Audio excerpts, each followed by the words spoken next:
left off on this part or this chapter called Birth of a Queen.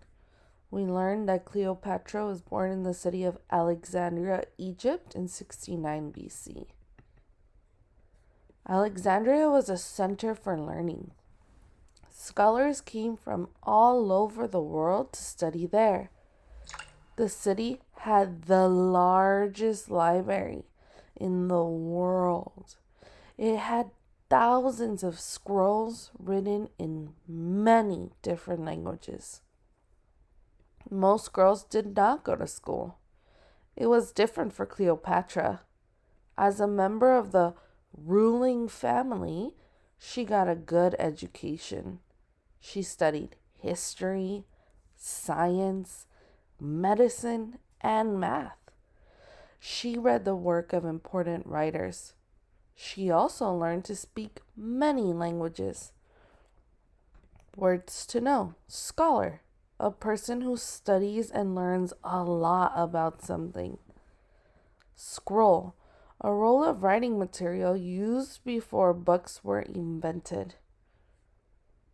In his own words, "It was a pleasure merely to hear the sound of her voice, with which, like an instrument of many strings, she could pass from one language to another." This is a picture by Harold Oakley of the famous lighthouse of Alexandria.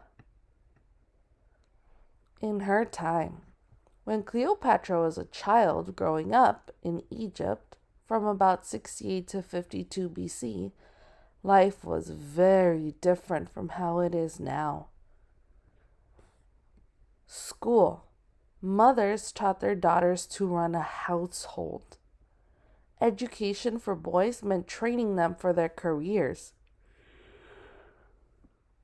They usually did the same work as their fathers. Toys and games. Both boys and girls enjoyed playing ball games. They had toy animals and dolls carved from wood or made from clay. They also played board games. A game called Senet used a checkerboard. Transportation. The easiest way to travel was by boat or barge.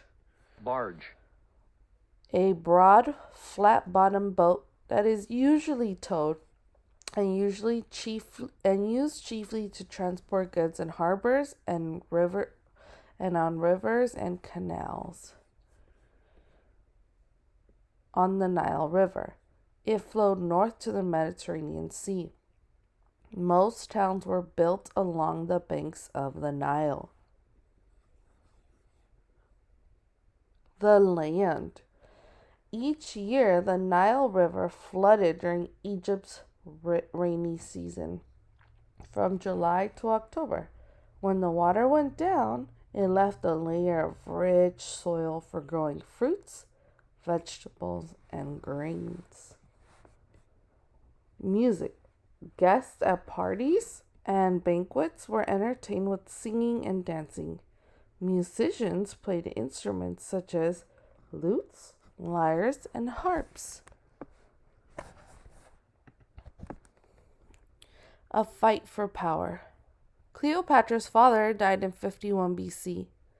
He left his throne to Cleopatra and her younger brother, known by historians as Ptolemy the 13th. He was only 10 or 11 years old. He was not very interested in ruling a country. That gave Cleopatra freedom to rule the way she wanted.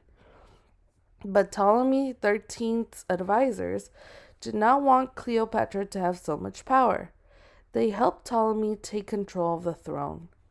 Cleopatra either left or was forced out of Alexandria. She went to the country of Syria. There, she raised a small army.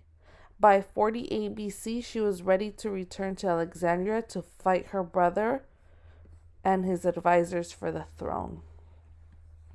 Some believe that this may be a statue of Cleopatra. As Queen of Egypt, Cleopatra became Cleopatra the Seventh. Words to know.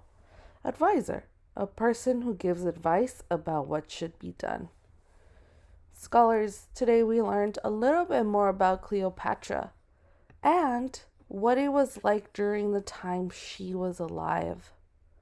What is one difference that you quickly can tell us about from Cleopatra's time to ours? Let me ask you one more time.